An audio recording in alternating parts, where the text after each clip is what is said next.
অন্য একটা মেয়ের মানে ধরেন জড়ায় ধরার সিন না, শুধু হাত ধরার সিন থাকলেও করতে পারবো না।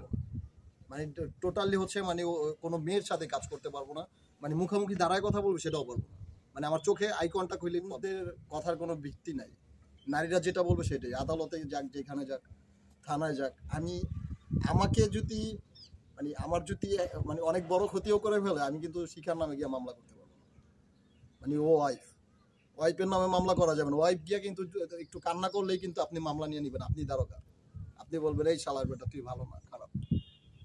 আমি স্মাগলার না, চোর না, খুনি না, কিলার না, আমি 4 মাস জেল খাটছি। আমার টিমের আর্টিস্টরা আমার সাথে কাজ করতে পারবে না, মানে ও তাদেরকে ওই মেয়েটা আমার শ্বশুর বাসায় থাকতো, ওই মেয়েটা সিঙ্গেল, ওই মেয়েটা আমি খেতে দিছি, তখনই সাকিব ফাঁসি দিছে।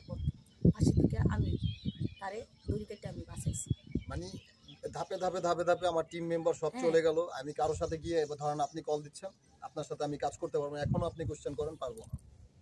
এই জন্য আমি লাস্টে বলছি যে আমি বেঁচে থেকে কি করবো, আমি সুইসাইড করি, আমি মারা যাই।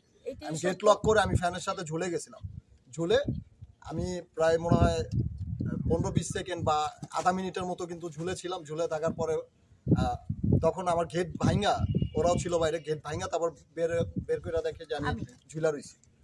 তখন আমি ঝুলা ছিলাম, ঝুলন্ত অবস্থায় ওরা নামাইছে, আমি নামাইছি। কারণ আমি আমার ভিতরে ফাঁসি দিছিল আমারই নিয়ে। আমার ভিতরে যদি বেঁচে থাকার যদি আত্মবিশ্বাস থাকতো তাহলে কিন্তু আমি সুইসাইডের প্ল্যানিং করতাম না।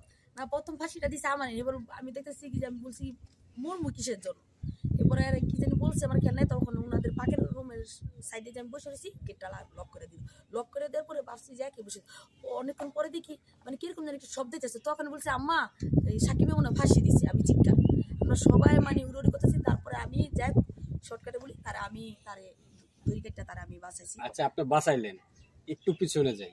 যেহেতু আপনি বললেন আপনার 3টা বাড়ি আছে, এই যে ঢাকা নারায়ণগঞ্জের মতো জায়গায় 3টা বাড়ি অনেক টাকা, আপনি তো মাত্র 30,000 টাকা দিয়েছেন মডেলকে আর একটা মোবাইল কিনে দিয়েছেন। আচ্ছা বলি, অতি ফার্স্টে যখন সাকিবের সাথে আমি দিয়েছি একটা ক্যামেরা দিছি আর একটা মোবাইল দিছি, ঠিক আছে। আর যখন টাকা পয়সা যেত টাকা পয়সা দিতাম। আমি কি কোনো কিছু নিয়ে কি আরেক জায়গায় রাখা আসছি? না, আমি কোথায় সেগুলো তোমার কাছেই আছে, আমি কিন্তু কোথাও গিয়ে রাখা আসিনি। আমার ছোট ভাইরে দিয়ে দিইনি যে তুই নিয়ে না, বলতে দেন। মোবাইলটা সেই ভাঙা ফেলাইছে, সেই মোবাইল একবার শেষ। এই যেটা আমি অতি ফার্স্টে দিছি, বিয়ের সময় অতি ফার্স্টে তোমার সাথে আমার সাথে বিয়ে হয়েছে, সেই ভাঙা ফেলাইছে মোবাইলটা। আর ক্যামেরাটা আমি ভাঙছি, স্টাফটা আমার রুমে আছে। যখন শুনছি বিয়ে করছে, কাপড় চোপড় মানে আমি সব তারে দিই। আমার শ্বশুর বাসায় ছিল ঋণ ছিল, একদিন বলছি যে 60,000 70,000 টাকা আমি, তখন বলতেছে যে ঋণ আছে। আসলে আমি তারে কোনো কাজে যাইতে দেই না, দিলে সে ওই ঋণটা সে ক্লিয়ার করবো, ঠিক না। তখন বলতেছে যে তুমি তোমার কাজে যেতে দাও না, ওই জায়গায় ঋণ করে আমি টাকা চালাম, টাকাটা তো দিতে। তখন ওই টাকাটা দিয়েছি, ঠিক আছে, টাকা দিছি। যখন যেটা লাগতো এরকম করে আমি টাকা আচ্ছা, এরকম করে টাকাগুলো দিয়েছি। এই যে বাইক, যেরকম বাইকটা 2,30,000 টাকা বাইকটা আমি চলে গেছি, ওই বাইকটা আমি কত বিক্রি করছি 90,000 টাকা। এটা আমার একটা ড্যামেজ না। আইফোন কিনে দিচ্ছি 1,30,000 না 20,000 টাকা, আইফোনটা বিক্রি করছে 70,000 টাকা, ওইটা একটা ড্যামেজ। এরকম করে আমার টাকা পয়সা নষ্ট হচ্ছে। শিখাপা, এখন কথা সেটা না, এখন সাকিব আপনার সাথে আছে, কারাগার থেকে সারাই আনার সময় আপনি কি তাকে মানে তোমার ভরে আনছেন যে সে আপনার সংসার কি শর্ত দিয়ে আনছেন? হ্যাঁ, অতি ফার্স্টে একবার আমি যখন জেলে থেকে আনছি 200 টাকার ইসলামে সই দিয়ে আনছে, সে বিয়ে করতে পারবো না, এটা সেটা বিভিন্ন কথা লেখা ছিল, ঠিক আছে। মানে সে কোনো মায়াগুলো থাকতে পারবে না, বিয়ে করতে পারবে না, অভিনয় করতে পারবে না, নাকি অভিনয় আমার এরাই থাকে কোনো মেয়ের সাথে। হ্যাঁ, আপনি কি তা পারবে না, সে অভিনয় এবং করতে পারবে না, কি পারবে না। তারপরে ওইটা তো রেখা তো অবাধ্য করে সে বিয়ে করলো। বিয়ে করার পরে চিন্তা করছি এই যে কপাল ফাটার কথাটা এখানে আসুক। আমি মানে আমার যত ফ্যান ফলোয়ার আছে বাইরের থেকে বলে, যে কোনো রাষ্ট্র থেকে আমার ফোন দেয়, কথা বলে যে শিখাপু, যেই ছেলে তোমার বাচ্চা নষ্ট করে লাগতে পারে সেই ছেলে সব পারবে, যেই ছেলে তোমার রেখা সে যেতে পারে একটা মেয়ের বিয়ে করে, সেই ছেলে সব সবাই মানে আমার কানটা জ্বালা পোড়া করে লাগে। মেয়ের মাও আমার, বেশিরভাগ মেয়ের মা মানে আমার মাথায় পেড়া দিত। আচ্ছা, আমরা সাকিবের শুনবো একটু। আপনাকে যেহেতু সারে আনছে শিখাবো নাকি, সত্য নাকি কথা? সত্য। আপনাকে সে কি কি ইয়াতে আনছে, যে আপনার সত্য দিছে কি কি? আপনাকে শর্তগুলো হচ্ছে ফার্স্ট অফ অল যে আমি যে মিউজিক ভিডিওগুলো করতাম, নাটক সিনেমা করতাম, এগুলা কোনো কাজ করা যাবে না। যদিও করি, শিখাকে নিয়ে করতে হবে। অন্য একটা মেয়ের মানে ধরেন জড়ায় ধরার সিন না, শুধু হাত ধরার সিন থাকলেও করতে পারবো না।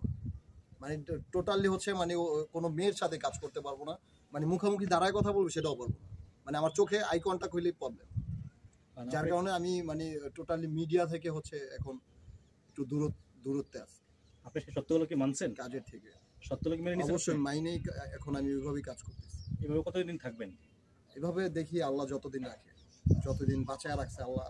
এই আমি তো একটা কথাই বললাম যে পুরুষদের কথার কোনো ভিত্তি নাই, নারীরা যেটা বলবে সেটাই, আদালতে যাক, যেখানে যাক, থানায় যাক। আমাকে যদি মানে আমার যদি মানে অনেক বড় ক্ষতিও করে ফেলে, আমি কিন্তু শিখার নামে গিয়ে মামলা করতে পারবো না।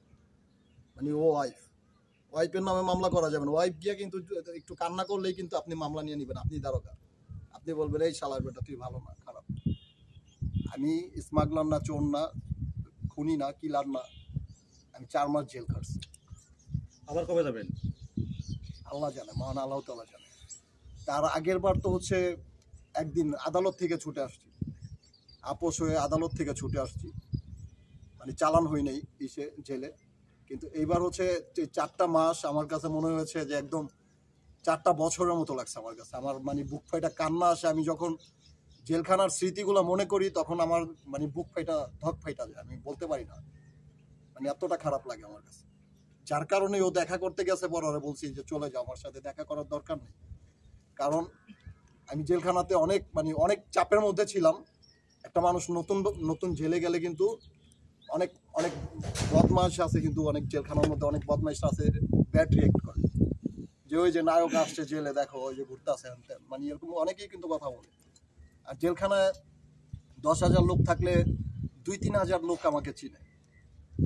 ওইখানে অনেকেই তো ধরেন আজকে ঢুকছে, কালকে ঢুকছে জেলে, পরশুদিন ঢুকছে, 6 মাস আগে ঢুকছে, তারা আমাকে চিনে। চেনার পরে এইভাবে মানে নিজেও লজ্জিত, মানে আমি জেলখানাও সুইসাইডের প্ল্যানিং করছি, আমি ওখানেও মারা যাবো, মানে আমি বেঁচে থাকার কোনো ইচ্ছা নাই এই দুনিয়াতে। তারপর আমি বলছি যে আমি সুন্দর মতো থাকবো, ঠিক আছে, আচ্ছা ঠিক আছে আমি বের করো। 3 মাস পরে বলছি। এই যে আবার কেন 4 মাস যেহেতু জেল খাটছে, তাহলে আবার কেন এই শিকার সাথে আবার মিলে বের হলে? আরো 3টা মামলা দিতে চাইছে আমাকে। না, আমি বলি, এর আগে 17 লাখ টাকা তোমার একটা মামলা আছে, আর হলো একটা যৌতুক মামলা, এটা আমার আরো 1 বছর আগে, ঠিক আছে? আমি বলছি তুমি 17 লাখ টাকা কি নিয়েছিলাম তোমার কাছ থেকে? দাঁড়াও, আমি এটা তো বলছি, মিথ্যা।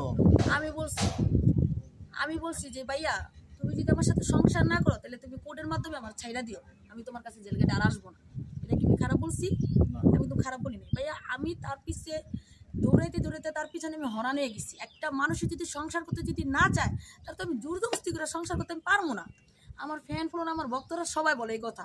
আমি কিসের জন্য একটা মানুষের আমি জোরজবস্তি করে সংসার করবো? আমার তো এটা প্রশ্নই আসে। এর জন্য আমি যতবার জেল গেছি ততবার আমি দিছি, সে বলছে তোমার সাথে আমি সংসার করবো, তুমি আমার বিয়ে করো। তারপর এই যে মাতারা যে সেই ফাটাইছে আমার হাজবেন্ড, এই কপালি সেটে, ওই দিন আমি লাস্ট জিগাইছি। আমার লাইফের ফার্স্ট আমি এই যে আমার ফেজ আঘাত করছিলাম, এই যেখানে অনেক আমি বলি এটা নিয়ে জেলখানা অনেক ঝামেলা হয়েছে আমার সাথে।